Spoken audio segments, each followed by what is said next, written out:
नमस्कार दोस्तों, welcome to trade and invest. मैं हूं राजेश कुमार और आज मैं आप सबके साथ डिस्कस करने वाला हूं कि निफ्टी में अच्छा खासा फॉल आ चुका है। तो इस फॉल में हमें क्या करना चाहिए, क्या हमें वेट करना चाहिए, इस पॉइंट पे हम अच्छे स्टॉक्स को खरीद सकते हैं। तो सबसे पहले हम निफ्टी का ही एक बार चार्ट का एनालिसिस कर लेते हैं कि हमें क्या दिखा रहा है। अगर मैं आज का क्लोजिंग देखूँ, आज 24 फरवरी है, तो निफ्टी ने एक बहुत ही मेजर सपोर्ट जो उसका था 17,500 का, उसको ब्रेक कर दिया है। अब दोस्तों ये मेजर सपोर्ट हम निकालते कैसे, इसको निकालने के बहुत सारे तरीके हो सकते हैं। एक तरीका तो ये कि हम सिंपली प्राइस एक्शन देखें। तो प्राइस एक्शन अगर मैं देखूं तो मुझे यहाँ पे दिख रहा था कि इसका 17,200 एक सपोर्ट अच्छा खासा बन के आ रहा है, तो जिस तक ये पहुंचा नहीं है।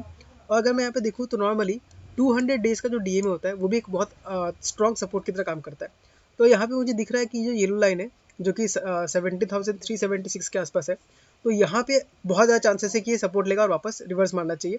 तो अभी अगर मैं देखूँ तो आज ये निफ्टी जो है 17,479 पर है, यानी 500 के नीचे। लेकिन दोस्तों 500 जो था 17,500 वो काफ़ी स्ट्रॉन्ग सपोर्ट था, उसके लिए हमें देखना पड़ेगा जरा ऑप्शन चेन। तो ये मैंने ओपन कर लिया ऑप्शन चेन और आप देख सकते हैं कि 17,500 पे जो कॉल है वो 71,391 है। वही आपका सुबह में बहुत लगभग जो पुट वो कम से कम 1 लाख के ऊपर था। तो उस टाइम पे दिख रहा था कि ये काफ़ी स्ट्रॉन्ग सपोर्ट है, लेकिन आज अभी मुझे यहाँ पे दिख रहा है कि जो पुट है वो सिर्फ 71,000 रह गया। और वहीं पे अगर हम देखें कॉल, तो कॉल लगभग 1,16,000 राइट किया हुआ है। दोस्तों याद रखना हमेशा, कॉल अगर ज़्यादा है तो वो रेजिस्टेंस की तरह काम करता है और पुट का जो लेवल होता है वो सपोर्ट की तरह काम करता है। अब इसके बारे में अगर डिटेल में जानना है तो मुझे किसी और वीडियो में बात करना पड़ेगा, क्योंकि वो वीडियो बहुत लंबा हो जाएगा। एकदम शॉर्टकट में अगर आपको समझना है तो कॉल जहाँ पे बहुत ज़्यादा है वो आपको स्ट्रॉन्ग रेजिस्टेंस की तरह काम करेगा, और पुट जहाँ पे बहुत ज़्यादा बना है वो आपका स्ट्रॉन्ग सपोर्ट की तरह काम करेगा। तो आप देख सकते हैं 116480 आपका 17,500 पे 1 लाख का कॉल राइटिंग है, यानी 17,500 जो था स्ट्रॉन्ग रेजिस्टेंस था, यानी उसके ऊपर नहीं आ सकता। और यहीं पे हमको स्ट्रॉन्ग सपोर्ट भी दिख रहा था, क्योंकि यहाँ पे लगभग 1 लाख के ऊपर पुट क्रिएट किया गया था। लेकिन अब ये काफ़ी कम हो चुका है, तो ये आपका सपोर्ट ब्रेक कर चुका है।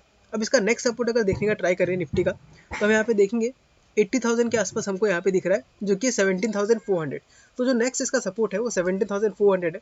तो ये हमें आज तो फ्राइडे, आज तो मार्केट बंद हो चुका है, मंडे को हमें देखना पड़ेगा। अगर ये 17,400 के नीचे आता है तो निफ्टी और भी अच्छा खासा नीचे आ सकता है। और जहाँ तक मुझे लगता है वो 200 डीएमए पे, यानी यहाँ पे आके उसको सपोर्ट लेना पड़ेगा, जो कि हमारा रेंज लगभग 17,376 का है। तो देखते हैं निफ्टी में क्या होता है। अब देखते हैं दोस्तों, ये गिरावट तो आ गया, लेकिन अब हम एज ए रिटेल इन्वेस्टर्स क्या कर सकते हैं? क्या हमें साइड में खड़े होकर देखते रहना चाहिए, या हम इस टाइम पे अपना कुछ पैसा इन्वेस्ट कर सकते हैं? तो दोस्तों मैं बताना चाहूँगा कि ये बहुत ही अच्छा मौका है पैसा इन्वेस्ट करने के लिए।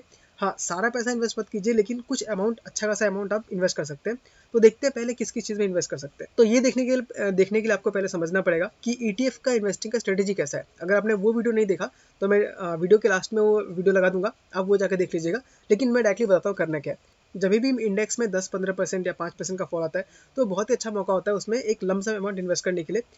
जो हम मंथली एसआईपी करते हैं वो तो कर रही है, लेकिन जब ऐसे मौके मिलते हैं उस टाइम पे हमें एक अच्छा खासा चंक उसमें इन्वेस्ट करना चाहिए। तो देखते हैं दोस्तों निफ्टी में इन्वेस्ट कैसे कर सकते हैं। तो अगर हमें निफ्टी में इन्वेस्ट करना है तो हमें ईटीएफ के थ्रू जाना पड़ेगा। तो वैसे ही अलग अलग ईटीएफ है, एक निफ्टी 50 का ईटीएफ है निफ्टी 20, और एक निफ्टी नेक्स्ट 50 का ईटीएफ है जूनियर 20। तो फिलहाल मैं जूनियर 20 देख रहा हूँ यहाँ पे, ये मैं निकाल के रख दिया, आप देख सकते हैं। इसका स्पेलिंग आप लोग नोट कर लीजिए। आप लोग जीरोधा में सर्च करेंगे या एंजल वन में सर्च करेंगे तो आपको यहाँ पे निकल के आ जाएगा। तो ये ईटीएफ है, ये एकदम स्टॉक की तरह ही ट्रीट होता है। तो ये मैंने चार्ट ओपन कर लिया और मैं यहाँ पे देख रहा हूँ, इसका जो करंट प्राइस है वो चल रहा है लगभग 397 रुपीज़ का। अगर आरएसआई देखूँ तो लगभग वो 27 के आसपास आ चुका है, जो कि आरएसआई बहुत ही कम हो चुका है। दोस्तों ऐसा मौका बहुत ही कम मिलता है कि आपको इतने कम आरएसआई मिले, और जब भी हमको ईटीएफ इतने कम आरएसआई पे मिलता है तो हमें उसको आंख बंद करके खरीद लेना चाहिए। भले ही आप ज़्यादा अमाउंट ना लगाए, लेकिन एक सर्टेन अमाउंट आपको इन्वेस्ट कर देना चाहिए, क्योंकि जब भी ये आता है तो वापस ये 70 की तरफ बढ़ता ही है आरएसआई। तो अब मैं आपको यहाँ बैक करके दिखा देता हूँ। जब आरएसआई ने आपका यहाँ पे देख सकते हैं हम 25 हिट किया था यहाँ पे, तो उसके बाद अगर आप पैसा यहाँ पे लगाते तो आपका कुछ दिन बाद 47 डेज, यानी लगभग मान लीजिए 2 महीने में आपको नेगेटिव रिटर्न मिलता है 6% का। लेकिन अब अगर आप उसको होल्ड करते तो वही आपका रिटर्न हो जाता 126 डेज के अंदर 20% का रिटर्न होता, जो कि काफ़ी सेफ है और काफ़ी अच्छा खासा रिटर्न है। दोस्तों हम गलती यही करते हैं रिटेल इन्वेस्टर्स कि हमको जल्दी पैसा बहुत ज़्यादा कमाना है, लेकिन मेरी बात प्लीज़ मानिए, ज़्यादा रिटर्न के चक्कर में हमको ज़्यादा रिस्क नहीं लेना है। अगर साल में आप, अगर हर साल अगर 20% 30% रिटर्न कमाते हैं तो 10 साल में आप करोड़पति बन सकते हैं आराम से, अगर आप 1 लाख स्टार्ट करते हैं तो भी। तो आप देख सकते हैं 126 डेज के अंदर आपको 20% का रिटर्न मिल गया, जो कि बहुत ही स्ट्रॉन्ग रिटर्न है, और साथ ही साथ काफ़ी सेफ भी है, इसमें पैसा आपका डूबेगा नहीं। दोस्तों अगेन हमें वही मौका मिल रहा है। अगर देखो तो आरएसआई आपका 27 पे चल रहा है, और हम देख सकते हैं कि आरएसआई अप ट्रेंड में आ चुका है। तो अगर हम यहाँ पे बाय करते हैं तो हो सकता है कि आपका स्टॉक कुछ नीचे जाए। ये कितना नीचे आ सकता है, ज़्यादा से ज़्यादा ये 6% नीचे आ सकता है, लेकिन जब ये वापस अपने हाई को भी टच करेगा तो आपको लगभग 21% का रिटर्न मिल जाएगा, जो कि काफ़ी स्ट्रॉन्ग होगा। तो मैं तो एक अच्छा खासा अमाउंट जूनियर बीज में इन्वेस्ट कर रहा हूँ फिलहाल। देखते हैं मंडे को जब ओपन होता है तो मैं कर दूंगा। मैंने ऑलरेडी 30,000 इन्वेस्ट करके रखा हुआ है। मेरा प्लान रहा है कि मैं और 20,000 इन्वेस्ट कर दूँ, और मार्केट अगर और डाउन आता है तो मैं थोड़ा और अमाउंट इसमें ऐड करूँगा। और लेकिन मैं प्रॉफिट बुक भी करता हूँ जब RSI 70 पहुँच जाता है। तो जब मैं प्रॉफिट बुक करूँगा उस टाइम पे अगेन मैं एक वीडियो बना दूंगा। लेकिन अभी अगर आपके पास एक अमाउंट अपने बचा के रखा है तो अभी उसमें से कुछ परसेंट, 10%, 20%, 30% आप आराम से इन्वेस्ट कर सकते हैं, और फर्दर डाउनफॉल पे आप उसको और ऐड कर सकते हैं। तो फाइनली ये बता देना चाहता हूँ कि इस टाइम पे अगर आप बाय करते हैं तो एक अच्छा मौका है, लेकिन ये और अगर नीचे आता है तो इसका नेक्स्ट सपोर्ट सीधा 376 पे आता है। ज़्यादा का अंतर नहीं है, 5-6% के लिए हमें उतना मरना नहीं है। हम यहाँ पे भी इन्वेस्ट कर देंगे और 376 पे जब स्टॉक आएगा तो भी इन्वेस्ट कर देंगे, क्योंकि रिटर्न तो हमको अच्छा खासा मिलेगा ही।